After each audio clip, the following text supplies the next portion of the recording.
Wambaniza nnyo ekyo kino ekyolazo mwezi ya 3 omwezi ogwa Aprili omwaka 2021. Amawulire si malungi oluvannyuma lw'okufa kwa munnamawulire Robert Kagoro ngono yaliko president w'ekibiina ekitwala oba ekikulembera bannamawulire mu ggwanga lyonna ekya Uganda Journalists Association wujja oluvannyuma lw'okuwa amasasi akawungezi k'eggulo oba ekiro ky'eggulo. Amawulire gatutuuseeko ffenna kisooka etuwakana olw'ebibuuzo eby'enjawulo ebikyali ku nfa ya muganda we babadde bakazika recently just few days back. Ebibuuzo bingi bye tujja okwebuuza naye ndowooza abantu bajja okubeera finally in good position okulyanukula ndowooza on Tuesday olw'ebbalaza nja kuwalirizibwa okuleeta abamu ku bakulu abo naye olwaye tujja kukwatako just a glimpse oba just kitundu kitono nnyo a glimpse of something in terms of security. However, okay, nja kujja waawo ebyokwebuuza bikyali bingi nnyo ne kasooka empomukisa balabya abantu bange bagesi benkwetera ekyo kino ekyolwaleero we had to change scripts and here and there okuba nga ate zikwatagana ne omulamu oba ebyo ennyini ebiriwo current affairs. Programu eno y'ensonga yazo nti ojja kubeera nga ogenda tunuulira mbalirira okeere ku ssaawa 3 ng'ebula essaawa oba dakiika bwe dakiika okolesha ogwagwewo ekirala. And that's the problem. However, the other side, the good side of current affairs. Zemskulaga Moses Wamala buli wakutana kutera okuleta abakulu ab'enjawulo okuba toki mulamu sabbiiti webadde era olwayo nabbe ali Haji Muhammad Kizito atera okubeera naffe ku programu eno wesibe biyisaako n'omukubi wa toki mu nsonga z'ebyokwerinda Grace Bukenya. Tujja kutunira buzimu ku mboozi ezo n'emboozi endala gwa mu kisaawe kino ekyabyamawulire oba industry y'amawulire eya muganda waffe Dean Wasaba. Kasooka empomukisa brief bakulamuseeko tunave tugende mukumulako nzije waliwo some of the burning questions betwagala okwebuuza ebisinga abakulu bandooza bajja kubeera nga batuwa answers entuufu. Kasooka empe Haji omukisa akulamuseeko tugende mu maaso nkwaniza nnyo Haji. Assalamu alaikum warahmatullahi wabarakatuh. Banamusiza mwena abalaba Leta TV abatugoberera mwena abatuwabula abatuwatulira betusobeza sife tusingayo okumanya abamanyi basigalayo eyo naye akatundu kakkirize mutwabule mwene tukozese okutusa okusaasira abonabona abantu abafiiridde obwerere kati omwami oyo kubatabakawo Kagoro eyakubiddwa amasasi because of yatumidde n'ayingira munda suubira bakumi Marian profession omuntu aba atumidde n'ayingira munda oba oyimiridde oba osobola okumanya movements y'omuntu afulumye mu motoka omuntu avudde mu motoka ng'atumidde geeti avuddemu ali armed action kiboneramu kikyaba akoza ki yaba okozesa kuyinza okusinzira okukola ki naye wabanga yatumidde geeti n'avaamu n'ayimirira LD osala okuguya amasasi ndowooza nti gavumenti yafuddemu yeetereze nnyo abaana bakwasibwa omuntu baana bakyali mabegabyo era bajja kutta abantu obubere bangi naye ate ekintu tekikoma ku LDU nti yasse omuntu ngenda kuwa Katonda ennyo nsaba onzikirize nti ekintu kyonna ekibeera ku gavumenti nga bwogitwala kikukakatako ekinokulabirako nti mu 17 zali 7 olwo omwami yali mundeeba awo bamuyitanga mwami eyalina nyini muyenga bamuyitanga Siida yalina nyini muyenga hoteri eyo gyemulaba olwalo gye bazimba ya mwami Godfrey Kirumira muli eyinza kuba emukalira ttaano eyo omwana oyo yalina emyaka 3 yali azimba amakaage naye yafa mu nfa gyegenda obabuulire yeewunzisa. Waliwo omwami omusirikale yatta omu ku bantu olw'ekyoyononero batta omuntu oyo nebagamba mukwano gwe yali mu north nti mukwano gwe bamuse nabuzanira muse emboozi eyo Haji ojja kugituwa kasokekole ku nsimbi katono nnyo Grace Bukenya tuse mu second hour sekwagala soke tukwale ku nsimbi tukomewo. Abalabi ba Delta TV mbalamusiza nnyo byonna gye muli era nentwala okutuusa okusaasira kwange eri famire ya Kagoro Kadamu naffe oyo munnamawulire omusajja omwesimbu abadde alimenya nnyo ku nsonga bannange mugume Mukama yatwa era ali atujjako naye nga kitalo nnyo kitalo ddala. Wewa okansooka enkole ku nsimbi just briefly sooka nzigyewo obulango obwo n'ate nzigye tugende ddala the gist of the matter ensonga z'ebyokwerinda saako ne what lies ahead saako n'ebibuuzo bingi ebikwata ku bino nno bijja oba bijja mu kaseera nga tugenda okujaguza olunaku olw'eddembe ly'abannamawulire World Press Freedom Day n'ebirala bingi bye tujja okukuba mu ttooki ku nsonga bannamawulire kasooka tukole ku nsimbi tukomewo.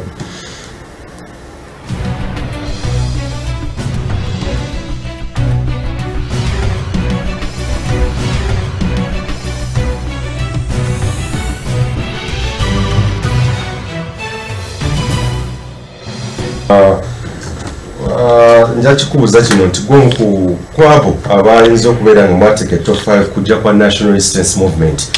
Nzijukira simanyi mwaka kino President Museveni yajjanga ayogera myaka egyedda yayagala nti ba professionalizing ejje oba okuteekamu obukugu okubangula ejje libeddala kituufu liri professional nga likolera ku bukugu. Ebintu bingi bye tuzze tulaba nga ddala kituufu commander in chief tetumanyi oba olumu abantu baduumira oba bakola atya be bava ku biragiro bye oba olumu yabawo bintu bwe bityo naye enfa abantu bangi bafudde mysteriously ne basigala ebibuuzo bingi nnyo enfa bwe biti ebintu bino ebigera maaso mu ggwanga obyogerako ki nga tutunuulira ensonga ya Robert Kagolo yakava mu bulamu bw'ensi in a mysterious way. Oweekitiibwa Nsanyusa ombuuza ekibuuzo kirungi naye ebintu ebisinga obungi bina kozi kwa biva ngenda kudire emabega Katonda ennyo. Yes, kumbozi wali mbozi eri entono omwami gwe badde nkola ku mwami Kasinta yafaire emyaka 33 yali myaka gya kitange nga tubeera mu ndeeba awo yali ani mukyala mu South Africa naye nga ye musajja muganda anyumirwa okulya ennyo ekyennyanja n'omummonde ne kitange era yali ebbanga lyonna linamulaba yali anga waka yali azimana yali nanye muyenga ewoteri eyo gyolaba ya mwami Kirumira today. Okay. Yakubibwa amasasi. Wakubibwa amasasi yakubwa omusirikale. Yali makindi yawo. Mukwano gwe na mawulire kamutoka bode bamwe nti owa nti Kasita bamusse. Na isibabu na buzali ya Kasita ti omusirikale owe makindi kwe saategera by that time. Ya isibabu na abamu north. Naye mukujja atasobola kutunuliza musirikale munne Mungu. Kubanga by that time ngibiseera ebyo okutunuliza musirikale mungu naye yalina okukola ki ne bamuga tofaayo genda otteka Siita ye mukwano gw'oli naye alumwenga bakoze eki Kasiita yattibwa naye kakasa nti ku bintu ebyajja bibeerawo kati nga bagenda okulwanyisa balwanyisa Amin n'olwaleero babala Amin nti yattaani Kasiita omanyi lwaki yafa ku ligimu ye. Kakati ekintu kikulu nnyo ozera yogera professional bazimwezebeerawo Amini bwakwata obuyinza mu 1972 embuto zaavuga mu ggwanga era n'afuga obuntu bulungi nnyo ebisa abasirikale banywiranga wafu wali mu kiwunya nga bajja ne batula ne bakadde baffe ne batula ne bajjajja affe ne banyumira bakola ki ebintu bibagera bikyuka batandika okukyusa mu nedda mu ki mu bantu ba bulijjo naye ng'ate times abasajja abo baali batendeka abaki abatuufu kubanga abasirikale abamu baali ba Uganda Army abaali batendekeddwa omuzungu ne basigalawo nami n'agattako byetwala ng'Iraq byetwala naye batta abantu kati abaami lwaki batta abantu kasita ekintu kyandika okukyuka nga tokyakuuma abantu boyina kukuuma ng'okuuma bakama abo ekintu ekyo kibi ekyo kanveeyo wala nnyo. Mu 1986 twayingira wano embuto ne zivuga era nkakasa nti Christmas ekyasize okuba ennungi yali ya 1996 December 2023 eyinza obutaddayo kubeerawo mu nsi Uganda eno bwenkakasa era bwenkirowooza kuba nagiraba n'ebyaliwo nabikola ki byali bisinga ya 1972 teri wene yali mpitirivu nnyo. Okay. Kakati omukulu owekitiibwa President Yoweri Museveni yavanga nnyo mu Republic ya Busaawo n'asalawo ng'ayingira Parliament olunaku lumu bamusalako bannansi wansi awo webayitanga basi z'Abaganda bwe bamusalako nga bwemanyi abavubuka b'ekibuga omulunuzi waffe yayimirira mu Land Rover yali open ayogereko eri abantu. Omwami Kazoora yagezaako mumusika amuzze wansi nga mulimu Kuteesa oba yali Katungi Society, one of those naye abo babiri baalimu ne bamugamba ssebo oyinza otuleetera obuzibu bayinza okukuba ki amasasi wano naga nti bano abantu bange teri ayinza kunkuba ki ne bamugamba muyinza okubeera mu elements ezikyakola ki ezikyali mu sosi bano ne elements bali abasajja abalimu abaza okuba mu ki yakiwakanya era yayimirira n'ayogeramu ebigambo kusaagasaaga ne kubaawo n'okubbawo ne kukola ki era n'abasaba busabi muzikirize ngene enkola emirimu gyaki gya gavumenti ne bamukkiriza n'ayakola ki n'ayambuka Republic House. By that time abasirikale baffe betwalina ne President Museveni twali tukuuma abantu baffe. Kati ekintu kigenda kikyuka, tetukyakuuma bantu, tutandise okukuuma regimu yaffe. Bwetandika okukuuma regimu yaffe buli muntu aba akutte mundu, buli muntu gwabulaba bw'ati amulaba ng'omuki ng'omulabi. Toyina bw'oyinza kujja ku muntu afudde. Lwaki nalese ka history ka Kasiita? Amini si yatakasiita. Naye eggwanga likakasa nti Amini yatakasiita lwaki yafa ku liki? Kaakati tulina okwegendereza ennyo mu regimu yaffe eno gye tulina. Tetulowooza ffe tujja gamba nti abantu abafa ku Amini ne ku Obote bavunaanyizibwa ku Obote na Amini ate ffe abafudde ku mulembe ogwaffe tulowooze nti abanajja future bajja kitujjako, bajja kituteekako. Kakati brief gye tuba twogerako okulaba nti abaana bano abakutte mundu tubajjawa kiki kye tubabuulira? Bajja kukuuma ffe abantu b'ensi oba bajja kukuuma regimu yaffe? Kubanga ebintu byawukana. Bw'okuuma regimu ensobi nnyingi zikolebwa. Okuuma abantu paniki oluusi ekola ki? Kakati omuntu eyatomedde gate ng'oli munda omukulu nakyogedde bulungi nnyo. Omusajja n'ava mu mmotoka body language ekumala bw'ayimirira avuddemu naki akwatawa wekenyi ali mudosu olina obuyinza obugamba nti hands up n'olaba ekikola ki geuka nyuma omuzi atulewa emabega ebyo era mu training bisobola okukola ki okubaayo naye bwaba teyabifuna gwe n'osumula akabaati ng'ono bwakyogedde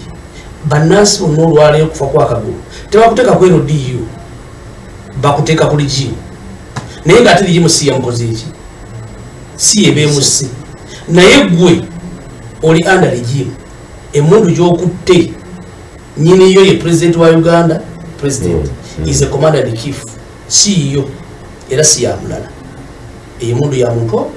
buli mundu gy'owula AK-47 eri mu ggwanga Uganda nyiniyo yani kati bw'abanga ye Museveni buli wekola mistake tewa yona agikoze eba yekomanda niki ewo Grace Bukenya ensonga eno gyogerako ki? Abatulaba ku Dota TV nja kusooka okugamba kitalo nnyo nnyini ddala. Ensonga eno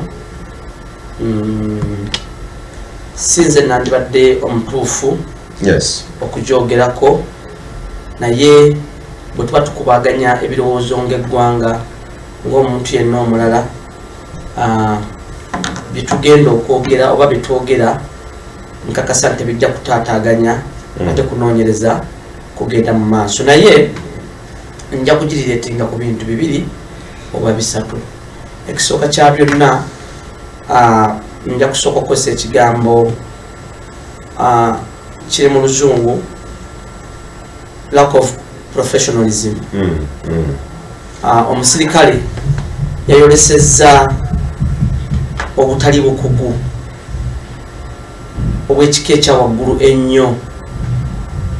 Ekyokubiri nenkiyita oversight oba nenkiddamu nenkiyita village excitement. Agamba omusirikale si bwatu bwalina okweyisa kubanga nkakasa nti abaana bano badde babanguddwa bulungi mu rules of engagement. Okufulumya essasi wabeerawo ebikolwa bingi nnyo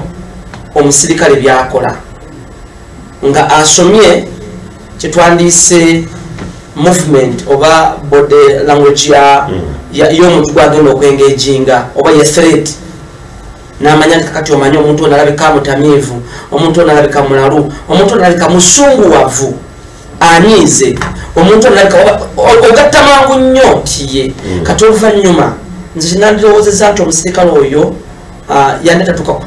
kusalifulumya ssasi wabula yandibadde akwata embeera eyo n'agikontrolinga omuntu alabye nti tamutegedde bulungi ebikolwa bingi nnyo byandibadde akola yandibadde artist shoot to scare shoot to wound yandibadde alaga ebintu bingi nnyo nkakasa mukulu Kagolo emirundi gye mbadde njogerako naye gye tusisinkanye nnyo mukulu Kagolo ye muntu abeera soba ebiseera bye bisinga ate ye muntu awuliriza n'asalawo mu butali busungu kati nkakasa obuzibu bonna bwavudde eri enneeyisa y'omusirikale ono ekyomukisa omulungi nti omusirikale ono baba yakwatibwa ebibuuzo ebimu ebibuuziddwa bigenda kufunibwako ansa zaabyo wabadde muganda w'omugenzi abaana abayita omugenzi anko bamuyita taata waliwo n'abantu bala bangi ababadde nga balaba enjega eno ng'egenda mu maaso naye nga kyo eri bannayuganda omusirikale yayolesezza obutali bukugu nkakasa nti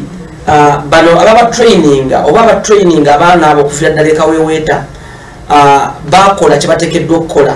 naye abaana mmwe aba LDU oba abantu mwenna abakwata emmundu nga mutulaba olwaleero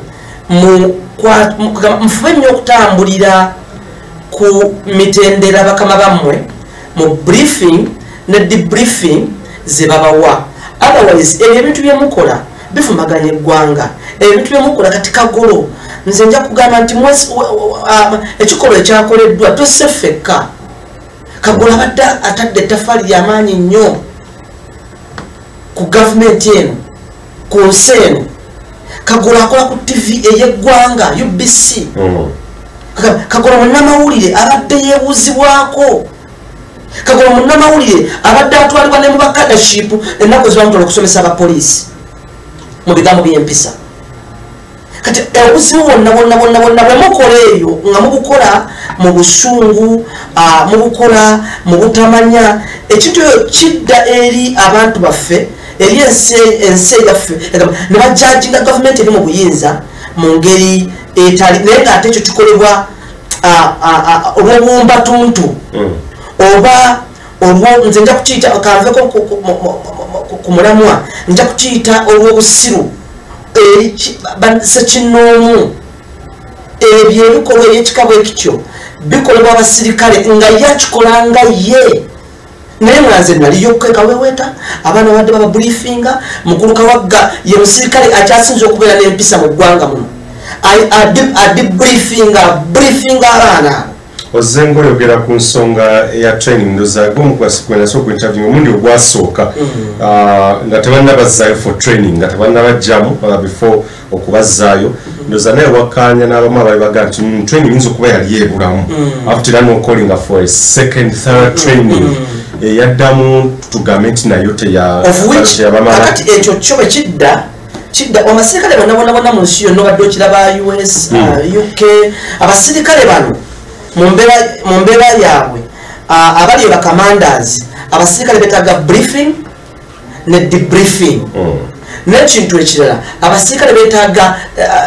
kyetwandise supervision eri close nga mubabeerako nnyo kakati osanga bataddewo abaana ababeero DU kamanda waabwe yabadde luddawo bino nga bikolebwa obudde obwo kamanda alina okuba nti yabaddewo ng'alina okusalawo kino kikolebwe kino tekikolebwa of which naye alina okujja on board bwe babatuttewo babagambye eki bababriefinze batya threat muganda waffe muganda wa Kagolo bwe yamala okufa threat badde ekyatambula abasirikale bataddewo ababiri badde bamala obwomu ani abadde kamanda waabwe era tulina okubitunulamu tabakoma kukwata bukwasi mwana ono nene kamanda waba abaana badde abasupervisinga yandibadde mu kaseera kano nga naye ali kikiba tekizza kyamaanyi naye kisindika message n'okuleeta okuddamu ebibuuzo kuba kati abantu babuuza ebibuuzo bingi naye nze ngamba bugambi nti Katonda mulungi nti eyakoze ekikolwa ekyo waali yakikoze nga waliwo n'abalaba kati bwe tunaagatta kino nekiri manyi bakola kyonna ekisoboka kakulo si ye muntu abadde nti mu ggwanga lino nti talina linnya era wateeka okubeerawo answers ku kyabaddewo kale n'olwekyo obuvunaanyizibwa obunafu bwonna embeteze eno nze nzirayo ŋŋamba nti omusirikale yasazeewo bubi omusirikale yalolesezza obunafu ate nabadde nsaba n'enkyukakyuka ebeeremukko bakama baffe eyo abakomandinga abaana bano sometimes abaana bano mbadde nkiraba mu security forces mu nsi endala nga bataddewo ne zijimu